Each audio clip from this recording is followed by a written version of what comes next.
mungkin pembelajaran matematika ini terlalu serius.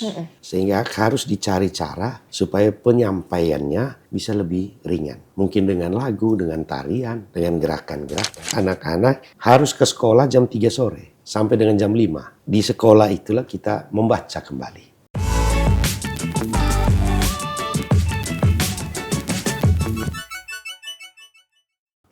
Halo sahabat Kompas.com, selamat datang di Nusa Raya bersama saya Servina Vivien. Hari ini kita sudah kedatangan nih Bupati Manggarai, Bapak Heri Nabit yang sudah jauh-jauh datang ke studio Nusa Raya. Selamat datang Bapak Heri. Ya, terima kasih. Gimana kabarnya Bapak? Baik, luar biasa.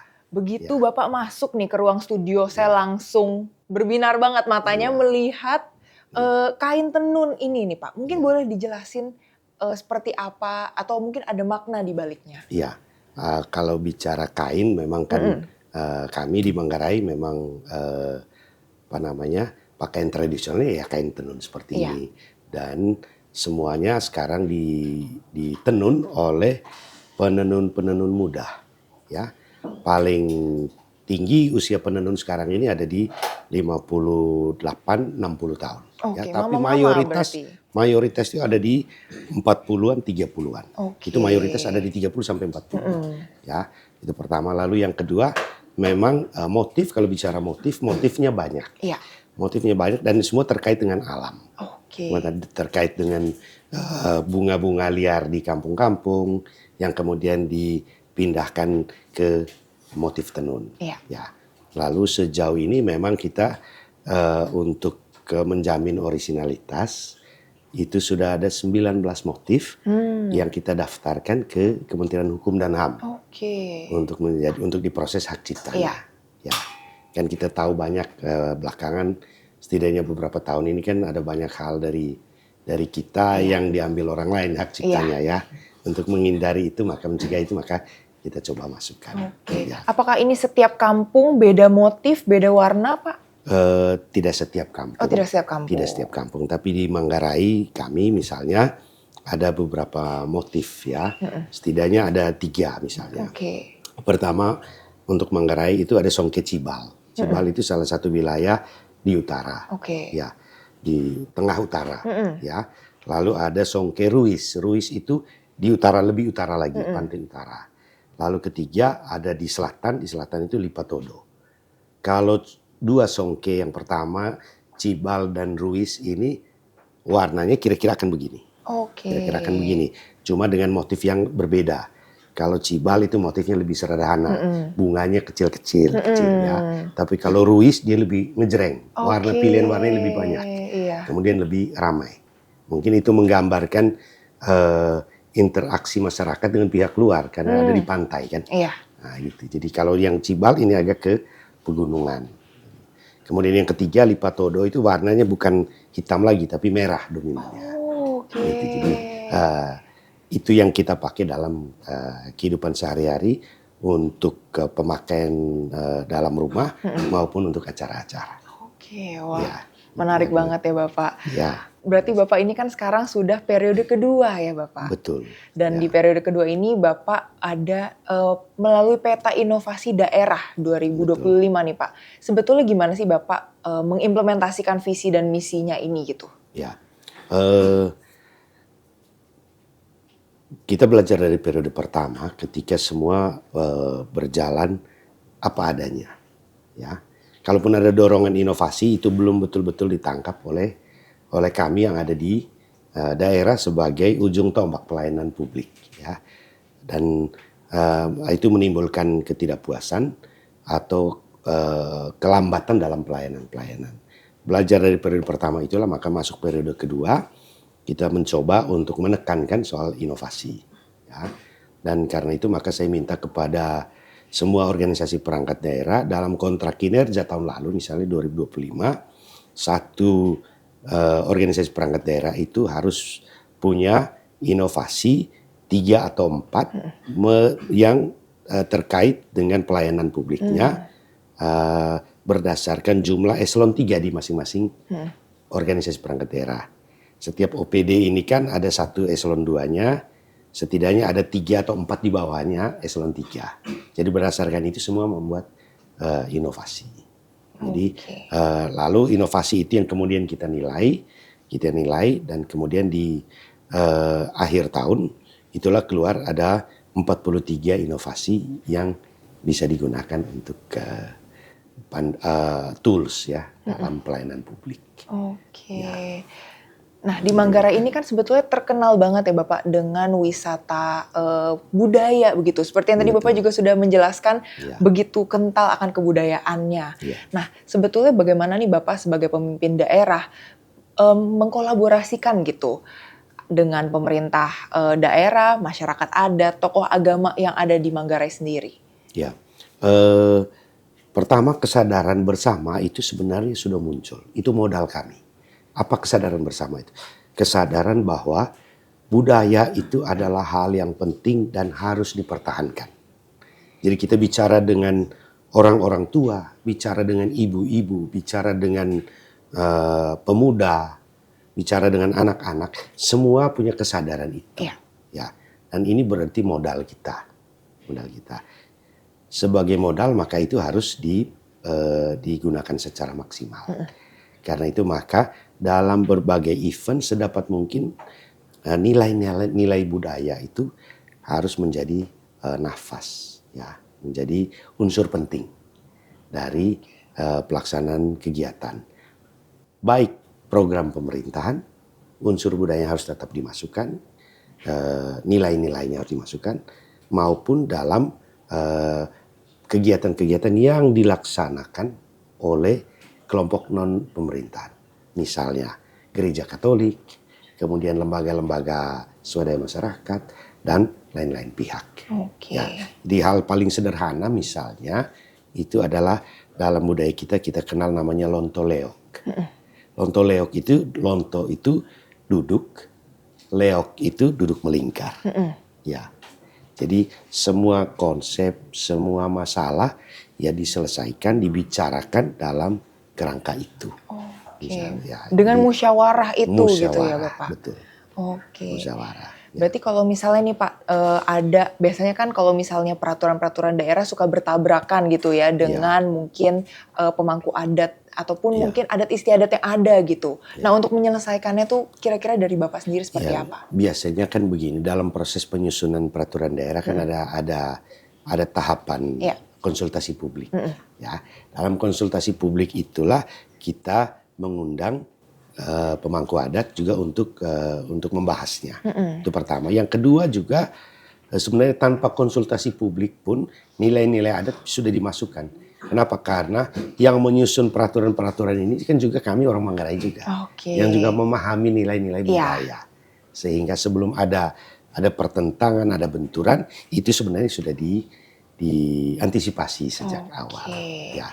Nah, Bapak, yang luar biasanya nih Kabupaten Manggarai masuk ke dalam nominasi anugerah kebudayaan dari PWI Pusat nih Bapak. Sebetulnya kalau dari Bapak sendiri apa sih makna nominasi anugerah budaya PWI Pusat ini terutama untuk Kabupaten Manggarai? Ya, hal yang sederhana bagi saya adalah bahwa kami mencoba melakukan sesuatu untuk mempertahankan dan memajukan kebudayaan kami.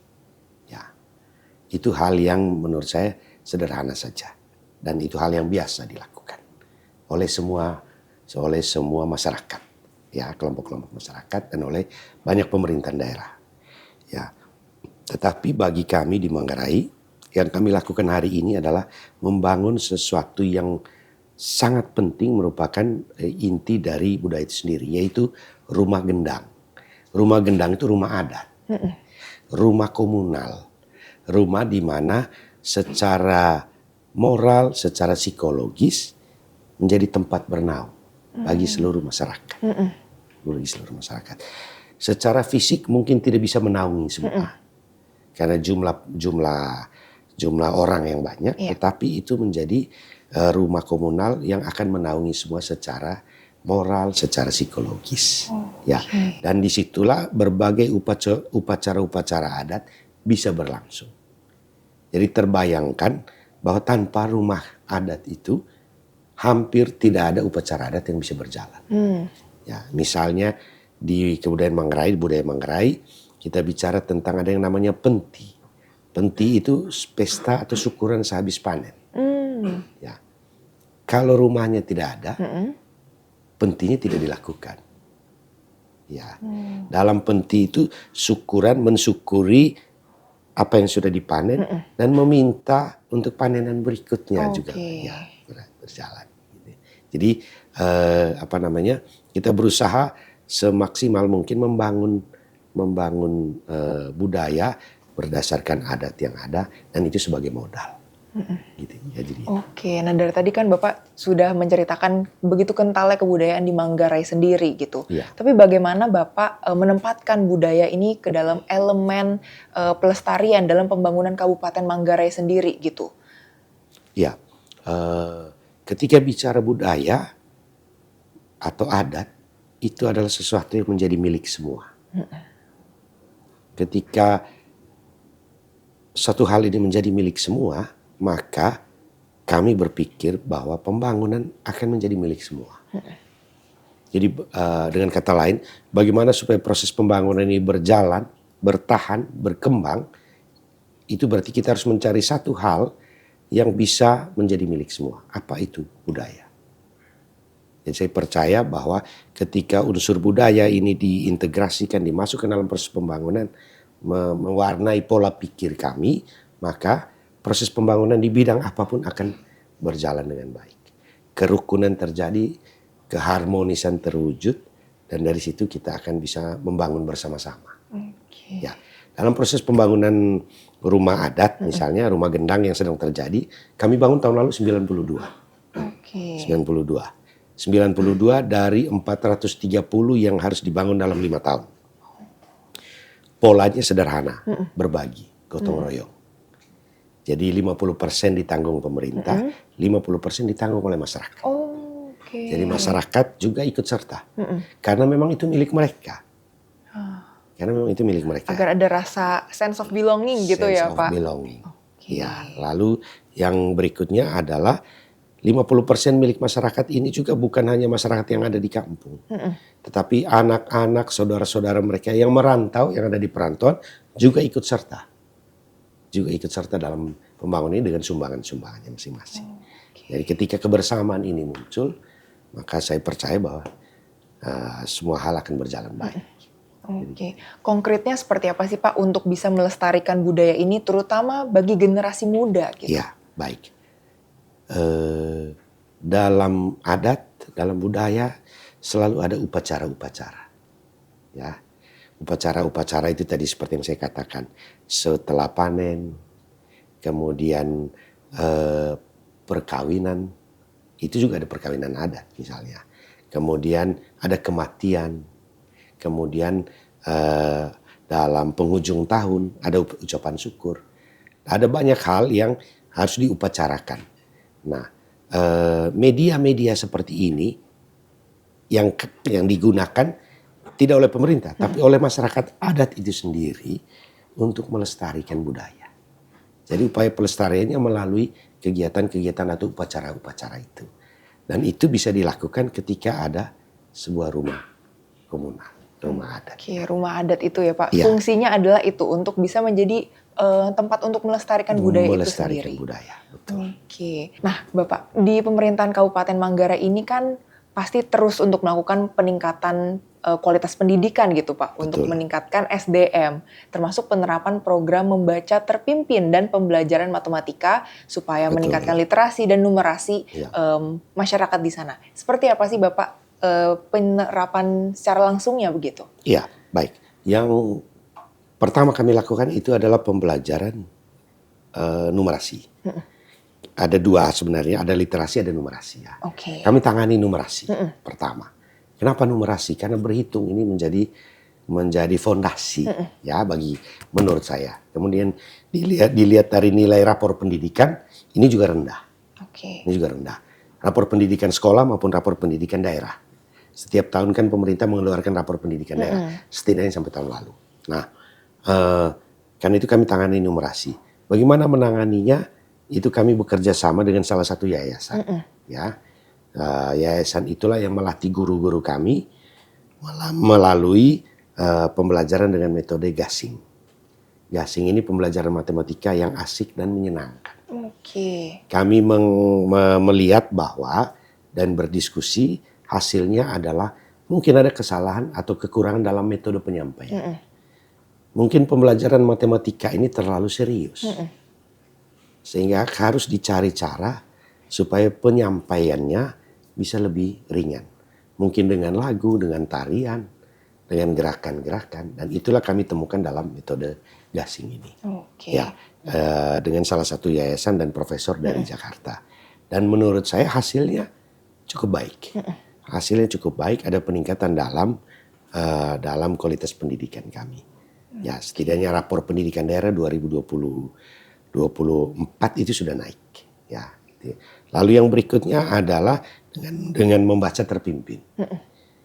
Pada masa kecil kami dulu di kota kecil kami ada sebuah kebiasaan. Kebiasaan itu namanya studi sore. Oke. Jadi karena jam sekolah, pada masa kami kecil itu jam sekolah hanya sampai jam 1 siang.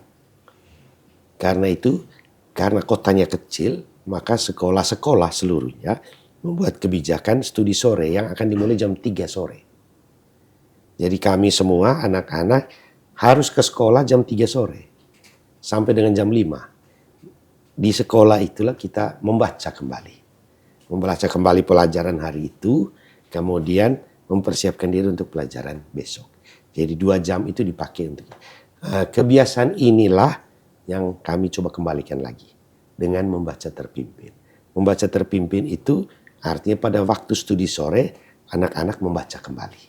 Ya, belum berjalan baik 100% karena kendala cuaca dan lain-lain. Ya, tapi ketika dimulai tahun lalu saya kira itu akan kita teruskan pada tahun ini. Harapannya adalah literasi kita makin baik. Itu harapannya. Ya. Wah, ini menarik banget Bapak. Di Manggarai juga terkenal ya Bapak dengan wisata alam atau mungkin wisata budaya lebih tepatnya ya Pak. Ada Wairebo dan juga Pulau Mules ya Bapak, betul. Ya. Nah, ini kan sangat terkenal gitu untuk Manggarai sendiri. Strategi pembangunan pariwisata terutama di tengah Pemkab yang dikenal luas gitu Pak, supaya wisatanya semakin terkenal lagi tuh gimana sih Pak? Iya. Menurut saya dalam kondisi ketika media sudah makin berkembang, baik media mainstream maupun media-media sosial, ada satu hal yang kami merasa terbantu, promosi. Promosinya dilakukan oleh siapapun hari ini. Karena itu tugas pemerintah menjadi lebih ringan, karena kami berarti membangun pertama infrastruktur jalan menuju ke sana, ketersediaan air bersih, kemudian sarana listrik, persampahan, kemudian sarana kesehatan dan macam-macam sarana lainnya.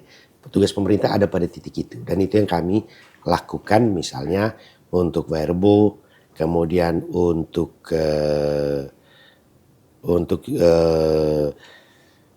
lodok, sawah lodok. Kami punya sawah lodok, sawah yang berbentuk seperti sarang laba-laba. Pembagian tanah di memang tidak semua wilayah, tidak semua desa, tetapi metode pembagian tanah khas Manggarai itu adalah metodenya lodok. Lodok itu artinya tanah 10 sampai 15 hektar itu dibagi seperti sarang laba-laba. Jadi ada titik tengah seperti ini, titik tengah inilah yang kemudian ditarik. Ditarik, dibagi-bagi berdasarkan klan yang ada, berdasarkan keluarga yang ada. Itu yang dibagi di situ. Jadi dan itu juga menjadi salah satu daya tarik alam kita untuk dikunjungi, untuk dilihat. Terus apakah dari Pemkab sendiri ada intervensi kepada warga sekitar yang memang betul-betul ada di sekitar lokasi wisata Pak, supaya mempersiapkan mereka menerima tamu gitu ataupun wisatawan? Ya, salah satu keluhan di awal pada 10-15 tahun lalu ya kita bicara adalah kurangnya keramahan masyarakat ya. Jadi bahasa mungkin soal berikut, tapi keramahan juga penting. Dan ini yang kita perbaiki betul dalam beberapa tahun terakhir sehingga masyarakat lebih welcome. Kami bersyukur bahwa di samping kami atau di halaman depan itu ada Labuan Bajo. Nah, kita bersyukur karena itu. Karena kemudian anak-anak kami itu kemudian banyak yang bekerja di Labuan Bajo. Mereka inilah yang kemudian menularkan praktek-praktek baik di Labuan Bajo untuk dibawa ke Manggarai. Iya. Mereka ini yang jadi kalau kemudian pariwisata berkembang di Manggarai itu bukan semata-mata karena pemerintah, tapi ada sumbangan atau kontribusi dari banyak pihak. Iya. Dalam hal ini adalah anak-anak muda yang punya pengetahuan yang lebih luas, punya pengalaman di tempat lain. Nah, itu yang kemudian mereka ajarkan ke masyarakat-masyarakat lokal di Ruteng. Oke, luar biasa ya Bapak. Sangat menarik banget, terutama untuk wisata gitu. Untuk wisata, ya. Nah, selanjutnya nih Pak, untuk infrastruktur di Manggarai sendiri nih, Ya. bagaimana sih Pak dari Pemkab ini betul-betul mau mengembangkan infrastruktur daerah, tapi pastinya mengingat juga menyeimbangkan gitu antara lingkungan dan juga belakangan ini kan perubahan iklim ya Pak. Itu seperti apa Pak? Betul. Kami memang mengalami kesulitan dalam peningkatan kualitas infrastruktur. Iya. Ya, kita mengalami kesulitan dalam hal pembiayaan. Tetapi kita berusaha betul mencari sumber-sumber pembiayaan. Antara lain misalnya dengan terpaksa kita harus melakukan pinjaman daerah. Oke. Jadi kita membiayai pembangunan infrastruktur itu dengan pinjaman. Ya, dan itu selesai, kita berencana tahun ini kita akan lakukan peminjaman lagi. Yang pertama. Yang kedua, pembangunan infrastruktur ini memang berjalan bersamaan dengan perkembangan dalam masyarakat sendiri. Dalam pengertian bahwa ketika masyarakat jumlah orang bertambah, itu berarti pemukiman harus bertambah di desa-desa. Pemukiman bertambah itu berarti kita harus membuka jalur transportasi. Membuka jalur transportasi di sini juga seringkali jadi masalah karena topografi kami. Topografi kami kan berbukit-bukit. Ya, ketika ada pembukaan jalan maka ada potensi longsor. Ya, kemudian. Nah, dulu longsor itu terjadi hanya di jalan-jalan utama. Ya, tapi hari ini karena ada banyak pembukaan jalan di lereng-lereng gunung, potensi longsornya banyak terjadi di situ. Karena itu maka kita selain penanganan oleh pemerintah daerah, kita juga meminta pemerintah desa juga menangani secara swadaya sesuai dengan keterbatasan dana desa, ya, dana desa, dan kemudian ada swadaya masyarakat sendiri dalam penanganannya. Saya bersyukur bahwa dalam beberapa tahun ini masyarakat Manggarai menjadi sangat mandiri dalam penanganan. Masyarakat paham bahwa pemerintah sendiri terbatas, sehingga banyak penanganan bencana alam misalnya juga bisa ditangani oleh masyarakat. Mengantisipasi perubahan iklim, kami tetap lakukan penghijauan di banyak tempat untuk kemudian meskipun belum terasa sekarang, tetapi kita percaya bahwa itu jadi modal kami 20-30 tahun mendatang. Oke, baik. Nah, kemudian apa sih Pak langkah konkret dari Pemkab Manggarai sendiri nih untuk menjaga kelestarian lingkungan dan juga sumber daya alam yang ada di Manggarai? Ya, baik. Paling penting adalah kesepahaman kami atau pemahaman kami terhadap dan ini adalah saling pengertian yang baik antara pemerintah dan gereja.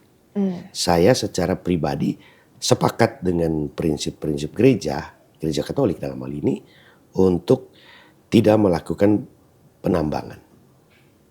Jadi Manggarai meskipun punya potensi tambang itu tidak kami manfaatkan. Ya, kebetulan pada saat bersamaan proses perizinannya memang tidak pada kami, pada pemerintah pusat. Ya, tetapi menurut saya langkah itu atau kebijakan itu adalah kebijakan yang baik.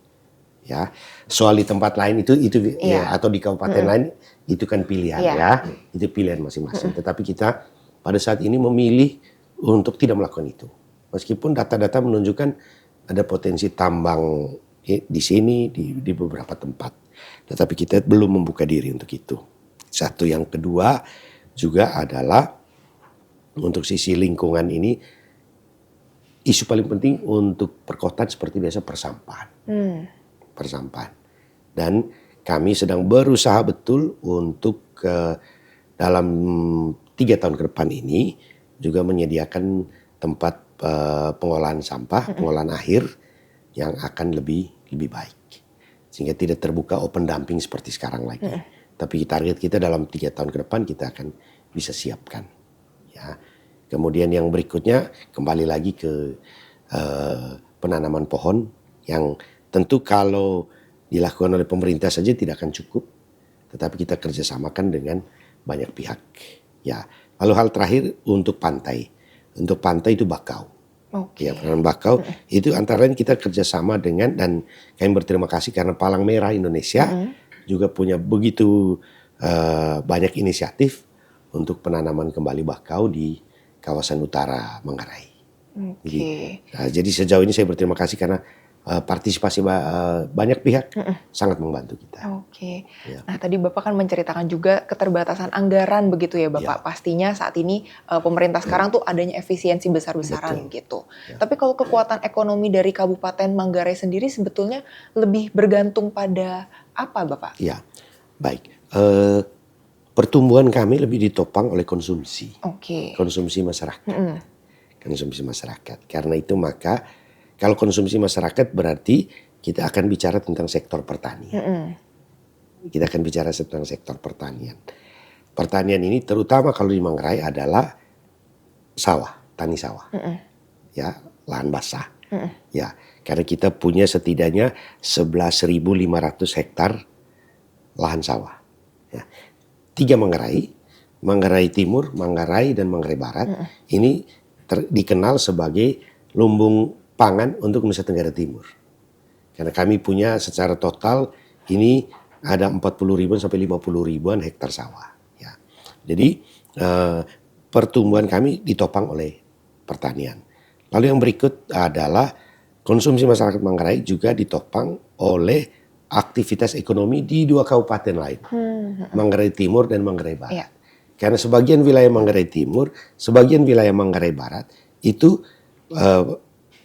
aktivitas ekonominya banyak dilakukan di Manggarai, di kami di tengah. Jadi karena itu maka konsumsi masyarakat itu menjadi sangat tinggi.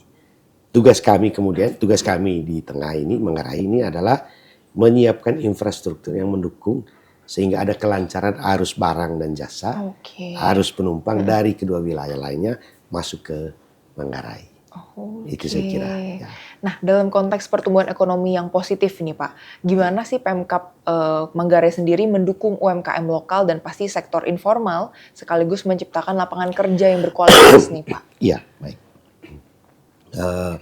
Yang pertama sekali perizinan. Ya. Perizinan, ada banyak pihak yang untuk UMKM biasanya kan punya pikiran bahwa perizinan itu buat apa sih? Ya. Tetapi kita kemudian berusaha betul untuk menanamkan sebuah pemikiran bahwa kalau kita mau berkembang maka butuh modal. Modal sendiri pasti tidak cukup. Kita butuh modal pihak lain. Dalam hal ini kredit usaha rakyat KUR. Yang disiapkan terus-menerus tiap tahun oleh pemerintah pusat, tetapi sangat sedikit dimanfaatkan oleh masyarakat lokal, pengusaha lokal. Ya. Nah, kalau bicara KUR kan kita bicara dokumen-dokumen yang merupakan perizinan. Ya, perizinan yang paling sederhana sekalipun, ya itu juga harus diurus dengan baik. Ya, karena itu akan jadi modal bagi tidak hanya untuk perbankan, untuk penyaluran kredit usaha rakyat, tetapi ketika yang bersangkutan mau bekerja sama dengan pihak lain pun di swasta kan juga butuh hal-hal seperti itu. Karena itu menjadi prioritas kami di Manggarai untuk soal perizinan.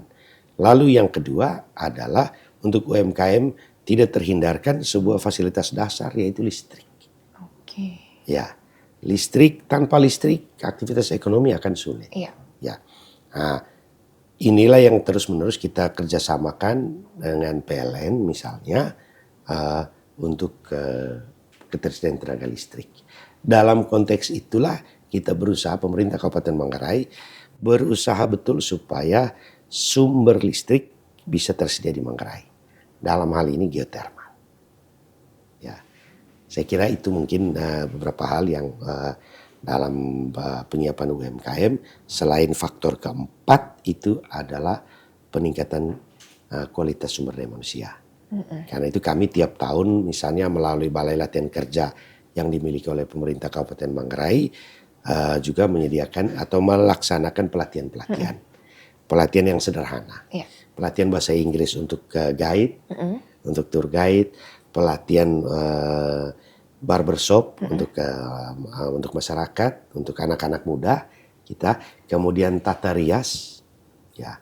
Lalu ada beberapa pelatihan-pelatihan lainnya. Dan dalam perjalanannya, menurut evaluasi kami itu memang sangat bermanfaat. Oke. Ya. Nah, salah satu elemen untuk mendukung kualitas SDM pastinya dari faktor kesehatan juga begitu ya Betul. Bapak. Dari Pemkab sendiri program seperti apa sih Pak untuk Ya. mendukung pemerataan fasilitas kesehatan di Manggarai sendiri? Ya, untuk kesehatan pada tahun ini dengan Kepala Dinas Kesehatan itu kita punya program peluk sehat. Peluk sehat. Oke. Peluk sehat itu menyediakan layanan yang ramah. Layanan yang dimulai dengan senyum, sapa, salam. Layanan yang mendengarkan. Nah, karena seringkali kita tidak mendengar. Petugas kami lebih banyak bicara. Ya, kita mendengarkan layanan yang kemudian bisa mengantar orang kepada suasana pengobatan yang lebih baik. Ya, fasilitas mungkin terbatas, tetapi ketika petugas melayani dengan hati, kami percaya bahwa hal ini akan bisa juga membantu penyembuhan. Jadi keterbatasan fasilitas itu memang sesuatu yang dalam kondisi hari ini memang sesuatu yang tidak mudah diatasi keterbatasan itu. Tapi kami juga harus mencari cara bagaimana supaya di tengah keterbatasan itu tetap ada hal-hal lain yang kita bisa lakukan tanpa fasilitas yang memadai. Apa yang kami punya? Sumber daya manusia, perawat-perawat yang atau tenaga-tenaga kesehatan yang sudah berpengalaman di lapangan. Tinggal ditambah sisi kemanusiaannya. Ya, jadi saya kira itu mungkin. Karena kalau bicara fasilitas sampai kapanpun akan terbatas. Oke. Ya, jadi harus ada satu sisi lain yang bisa disentuh dengan baik. Oke, Ya, baik. Nah, terakhir nih Bapak Heri, apa sih Pak harapan yang paling besar untuk Manggarai dari Bapak sendiri dan apa yang akan Bapak wariskan nanti untuk Manggarai? Ya, saya mungkin bukan orang yang tepat untuk memimpin dengan segala keterbatasan dan sebagai manusia kita punya keterbatasan. Ya, tetapi saya sungguh berharap dan meyakinkan. Saya harus meyakinkan dulu ya kepada masyarakat bahwa kita ini sedang berada pada jalur yang tepat. Kita membangun manusia. Infrastruktur mungkin terbatas. Tetapi modal kita adalah manusia Manggarai yang berbudaya, yang berpendidikan, dan sudah biasa berinteraksi dengan masyarakat lain di Indonesia ini. Ini modal kita menjadi modal yang paling penting. Ya. Karena itu saya secara pribadi berharap bahwa Manggarai akan terus maju. Sektor pariwisata kita majukan. Mari kita bangun bersama sektor itu, wisata budaya, wisata religi dengan modal yang ada pada hari ini. Pertanian jangan ditinggalkan. Karena sampai kapanpun orang tetap butuh hasil pertanian. Dua hal ini menurut saya menjadi bidang atau sektor yang akan membawa kita kepada kemajuan, memperhatikan juga perhatian pemerintah pusat pada dua sektor ini. Ya, saya berharap bahwa Manggarai bisa maju lebih cepat pada waktu-waktu mendatang. Ya. Amin ya Bapak, semoga bisa Manggarai lebih maju dengan cepat lagi begitu. Karena itu kami mohon selalu minta kerjasama dari teman-teman media. Iya Bapak. Untuk memberitakan maupun untuk memberikan koreksi atas hal-hal yang mungkin memang belum kami laksanakan secara baik. Amin, semoga betul-betul visi misi programnya bisa membawa Manggarai lebih maju lagi Bapak. Amin. Terima kasih Bapak sudah mau meluangkan waktunya jauh-jauh dari Manggarai ini ke sini. Terima kasih Vivian. Terima kasih Bapak. Nah, itu dia tadi sahabat Kompas.com ngobrol-ngobrol kita bersama Bupati Manggarai Bapak Heri Nabit. Sampai berjumpa di Nusaraya berikutnya. Saya Servina Vivien pamit undur diri. Salam Nusaraya, semangat Bhinneka Indonesia Raya.